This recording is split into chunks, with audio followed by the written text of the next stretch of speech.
These are things I wish I knew before I started trading.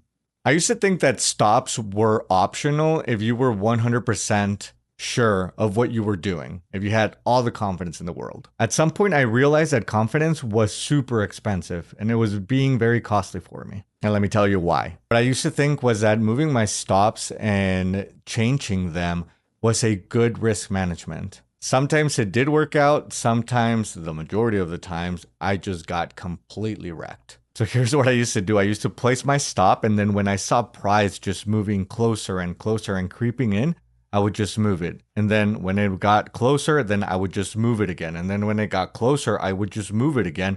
And sometimes I would even delete it completely. And that was because I didn't know where or how to place those stops based on my strategy.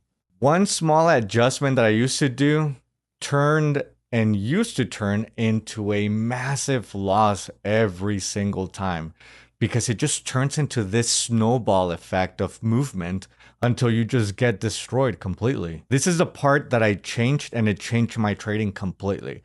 I treated my stops as a contract. I would literally create my plan, place where I would put the stops, and I would sign it in my iPad on my checklist that I use every single morning. I would enter my trade, I would put my stop loss, and no movements at all. It either was hit or it wasn't, and then my TP was hit. By doing that small change, which you will see it is not a small change, my account stopped getting wrecked all the time. And now I had a good risk management because that small decision is not as small as you think. So place in the comments, are you still moving your stops? Yes or no? And if you comment, I will send you my checklist that I use every single morning when I do my journals. And with that, happy trading.